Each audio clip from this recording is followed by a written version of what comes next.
you're probably blowing your attraction with the girl you want to be attracted to you by just oozing all of your presence all over the place. It's like a leaky wound almost. There's no mystery to it. There's no charm, presence, and non-neediness to it.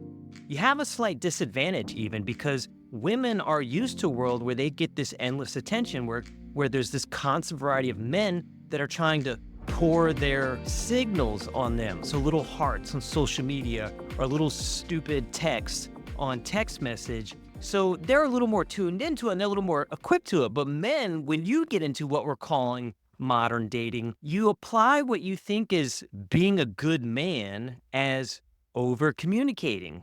And when you put this over communicating in practice, it really pushes her right out of your life. It's sinister in the sense that you can do better, but you've been taught the wrong way.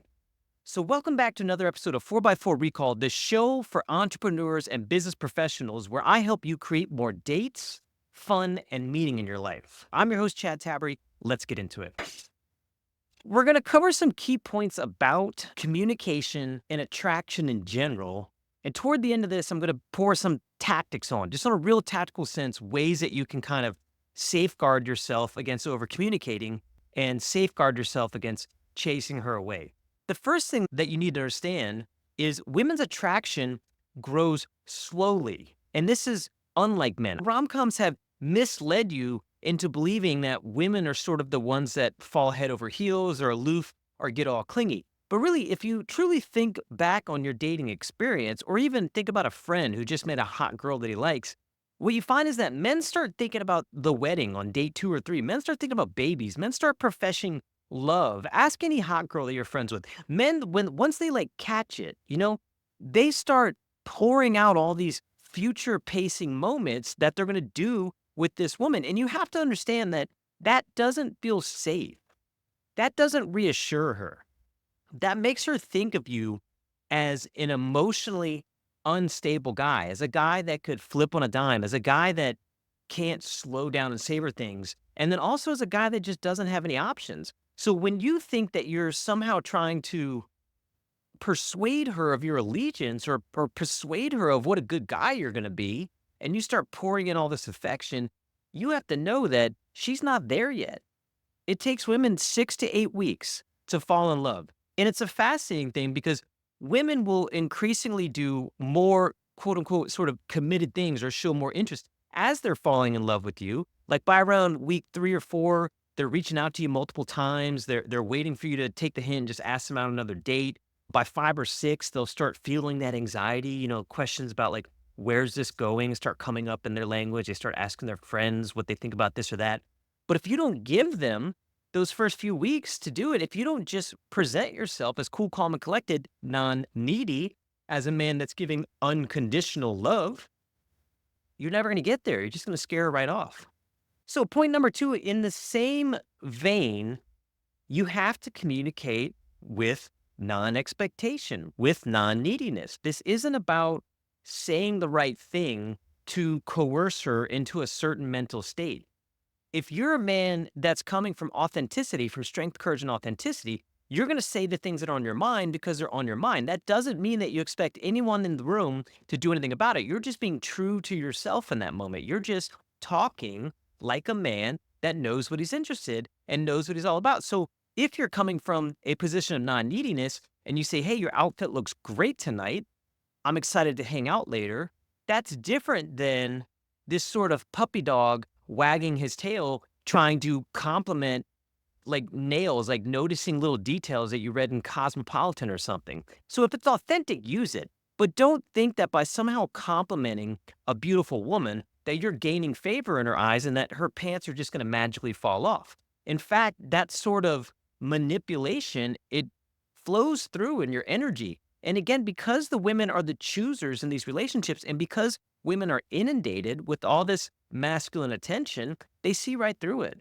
They see, a creepy example is like the attractive niece that knows when uncles are being weird, when the other adult men in her life. It's an uncomfortable scenario. I know that's a weird topic to bring up, but I've talked with hot women, including my wife, and there's somewhere around puberty to full-fledged adulthood where they're getting a lot of attention from men that they just don't want. So right there in those years, this is what I'm getting at. Right there in those years, they grow a buffer that you've never had to grow. They grow a creepiness detector. They grow a neediness detector. They grow a thirstiness detector. And what happens when you meet a person, man or woman, who's backed up against the wall, who has no options? That person is dangerous, right? That person acts irrationally. That person does things that hurts other people because they're not thinking about the other people right across from them. They're just thinking about themselves. So you have to be very careful that you're not creating covert contracts. I see this one in men all the time. They think, okay, if I have the recipe for the perfect first date. I call it the perfect first date framework. It's in another podcast. Go look it up. But then they do this perfect first date. Then all of a sudden they expect that because I took her to 3 different places, because I got an Uber Black or fancy nice car, because I ordered an additional round of drinks, because I extra tipped the waitress, I'm going to get some tonight. She owes me something. Well, that's the wrong approach. You'll never get anywhere with that. I remember a long time ago in Colorado Springs, I had gone out with a girl. It was very casual. My plate was already full. She was sort of attractive. We had some common friends. I offered her my hotel room. We were gonna be down there. We weren't driving back. She was welcome to stay. And you have to understand, man, this was genuine from me. I knew there was a chance it could escalate, but the offering the hotel was not a covert contract. And then hanging out with her in these bars, hopping around, I remember she looked over and she said, "Oh my God, you're so chill." That's a sign of safety from another woman. "Oh, you're so chill. I didn't expect that." And to me, that's been a reoccurring theme in my dating life because the bar's low, to be frank. A book that I love is from Corey Wayne called How to Be a 3% Man. His whole point is that with certain key principles, you will elevate yourself to the top 3% of men. The bar is low. Men are thirsty. Men are needy. Men don't know how to navigate this. Men don't know what it is to have unconditional love. Another way I try to explain this is like as a farmer, which isn't a perfect analogy, but if you were to plant a tree and put your seed in the ground and then just imagine yourself hovered over this dirt patch, and you're waiting for this seed to grow, and you're pouring more water and you're calling your sister about it and then pouring this water. You just hovered all day. You're a crappy farmer. It's not going to work well. Maybe you get a sprout, but because of all that attention and all that excess energy and all that excess sidling up to, you're smothering the plant. The plant will never grow to this beautiful, massive, strong organism, relationship in this case, that it could be. Now, on the other hand, think of yourself as a non-needy farmer who knows that the work is in the discipline, who knows that the work is in the cycle, who knows that the work is about showing up and being his best every day. So that farmer is going to plant seeds, move on, plant seeds, move on. But more importantly, and this is deep now for a second, more importantly, that farmer is going to focus on fertile soil. That farmer is going to make sure that he is the man that deserves these women, that he is the best version of himself, that he is fully satisfied, that his cup overflows, so that when he is planting these seeds, it's truly not from a position of neediness. So there's something like he who's thirsty doesn't drink, or neediness creates creepiness. I forget all the sayings, but understand that when you communicate with any idea of if this, then that, you're missing amazing opportunities to have a blast with women, as opposed to if this, then I will be fulfilled by the value I give to the world. If this, then I will be very satisfied by the expertise and the way I navigated these things. If I can make her smile with no strings attached, I will be joyed from within unconditionally, not needing anything else from that woman besides what I already received in return for that moment, that shared moment of joy, pleasure, and confidence. Okay, point number 3 here, another misnomer about keeping her attracted to you is you have to create lots of space, especially in the beginning. I can't overstate this enough. This is when I get the most resistance, when a guy comes to me and normally the pushback is something like, "I don't want to play games. I just want to be who I am." All right, well, if you're just who you are, wearing busted sweatpants, walking around the mall with coffee stains on your shirt, well, you being who you are is going to attract stray dogs. Literally. Don't read into that one. My point is, there is an amount of responsibility that you have to take in the way you communicate and in the way that you send signals into the world. If you want to close a $23 million deal and you're sitting across the table from these other VPs or stakeholders of that company, and you come in over arrogant, that's bad. If you come in over needy, that's bad. If you come in dressed like a slob, that's bad. Do you see what I'm saying? There's a dozen different ways this can go wrong, but that's because there is a skill to life. There is a game, so to speak, in life. So in the beginning, men push back on this the most with me and say, "Well, I don't want to play games." But I'm telling you, if you want to, here's an example. Here's a fun game. If you want to lose your woman, text her 17 times today. Just do it. Try it. Try it. What's the matter, dude? You're just being yourself, right?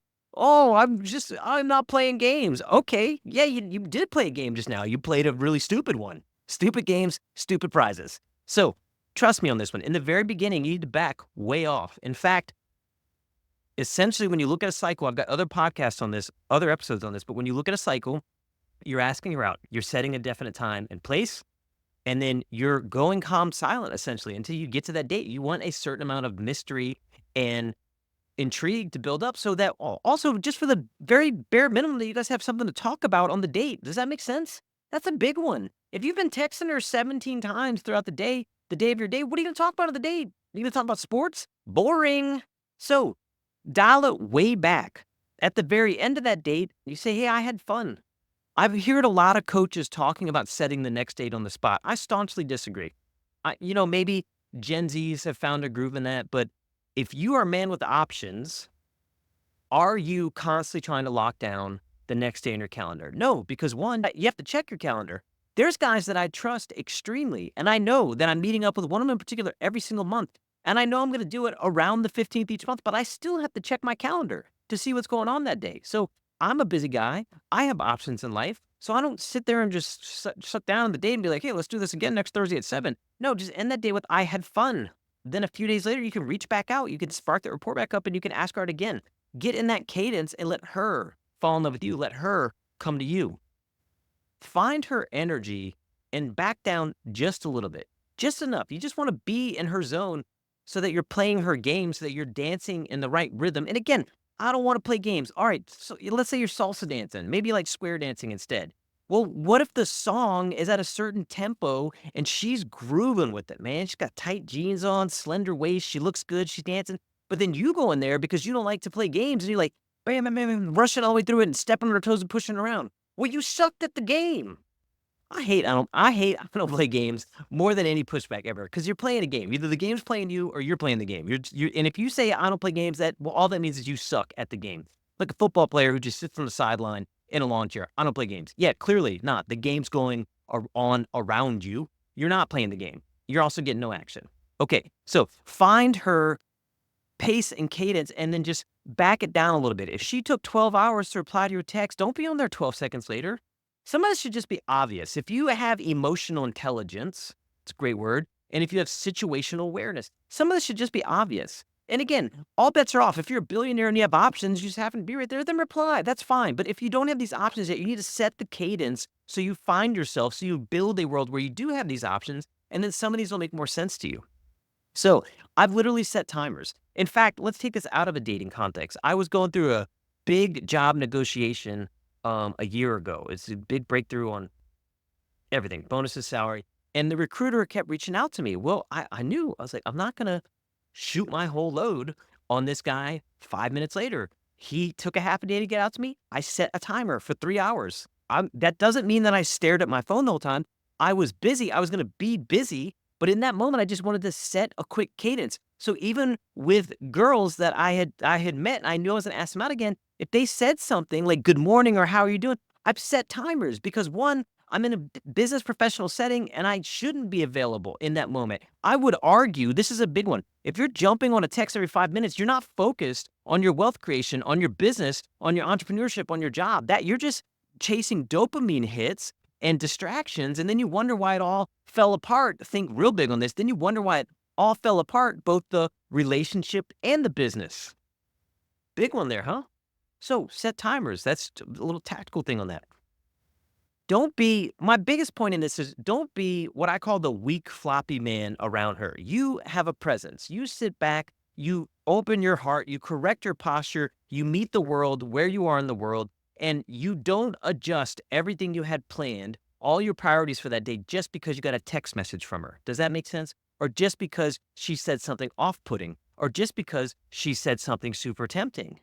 You're not whipped around. You're not the floppy man. You are a man with strength, courage, and authenticity. You stand strong. You are the lighthouse that the waves crash up against without crumbling. She, or the feminine, or the women, however you want to look at it, are the waves and other demands and other distractions, whatever. Okay. Also, understand, this is key. This is almost correlation more than causation. Uncentered men hurt women. Now, I'm not victim shaming. I'm not even victim generalizing or aggressor generalizing, but think back on terrible things that have happened to women where they've been victimized by men and ask yourself if those men doing it were centered men. Or ask yourself if they were insecure, scared, needy, over aggressive for strange reasons like abuse or other things in their past and their trauma. And again, I'm not justifying any act. Let's be 100% clear. Crime is crime. Atrocities are atrocities. That's reality. But if you want to empathize for a moment, who perpetrates most of these horrendous acts? Uncentered men. Men that are not all there in the head. Men that cannot exercise restraint over their own impulses. Men that can't tell the difference between priorities and desires. It's a big one. So women know this because they have had thousands, if not hundreds of thousands of years evolving next to men who go out, smash things, break things, and kill things. And that was necessary in that tribal environment or even old city environments a long, long time ago. But they're keen to it. They're hip to it. They understand that men that get whipped around emotionally are unstable and they have violent eruptions. And when strong anythings have violent eruptions, that's a problem. Does that make sense?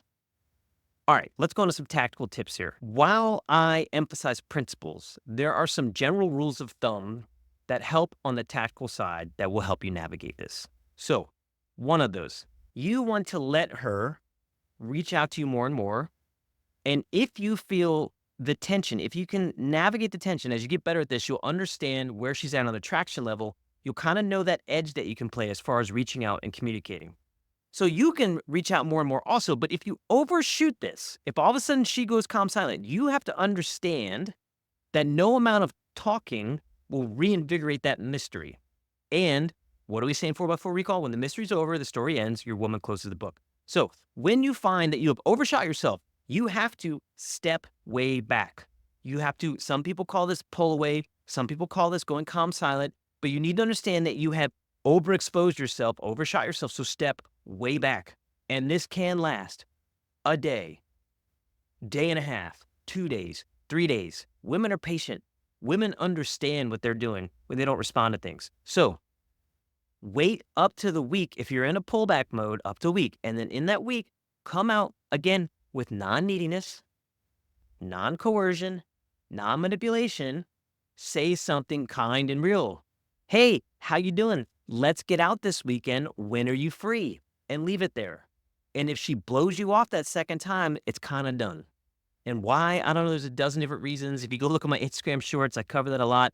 Her dog could have died. Her dad might be angry at her. Maybe her ex-boyfriend came back in her life and her ex-boyfriend was Brad Pitt. There are dozens of different reasons why women drop off, or even just people in general in your lives. It's not your responsibility to figure them out. It's your responsibility to figure out what you're going to do about it, how you're going to create that value in the life around you and go meet other people. So back off if you feel like you overshot. But if she blows you off a second time, that's it. You can't chase. It just makes you look worse and worse and worse. I have had, my first wife took 5 weeks to come back around. And at that point, I think only she had my number. I forget the gist of it. But she came back around. If you don't chase, I want to say 9 times out of 10, but let's be more realistic. Let's say 60% of the time, she comes back around. That's actually good odds. That's better than Vegas. But I guarantee you, if you keep chasing, if you keep blowing your load, you're going to hurt yourself. She won't come back around. All right, social media on a practical sense. Between dates and in the beginning stages of this, man, I can't harp this up enough. Social media is not real. Social media is not the real dynamic. It is cultivated, it's presented, it's an ideal. Don't be on there liking her stuff during downtimes or in between dates. Don't think that going in there and sending her messages, cute messages, because she didn't respond to you on text is somehow going to draw her in. She is inundating on social media. If you want a terrifying experience, go look at a hot girl social media. Go look at like the hidden messages. Go look at the number of notifications that this woman gets. It's horrible. It's disgusting. So stay off of social media. And in these beginning stages, you just don't even need to be on it. Post yourself doing things you would normally do anyway, but don't think of social media as this way to just pull someone in. Can you make a banging social media snapshot, is what I call it? Absolutely. But her checking your stories doesn't matter. I mean, it matters, but just follow me on the nuance of this particular topic of this show. It is not how you should be setting the dates. It is not how you should be interfacing with this woman throughout the week. That's the most important part. You need to be about your business in between these dates. Does that make sense? Stick with me on that one. In general, be ignoring her. Don't be that thirsty guy that's chasing her with all their hearts. Set yourself apart from the pack. Understand that you're a busy guy, high value guy, and communicate essentially in that way. Wear that little bracelet, that WWJD, what would Jesus do? Wear that little bracelet on yours. What would high value self do if he had 4 options right now? And frame your communication pattern in that lens. If you like this episode, I want you to hit like and subscribe. Drop me a comment down below. Let me know what you've had success with, what's been absolute bomb, or what you struggle with the most now, especially in the communication side and dating side and social media side. I'll see you in the next one.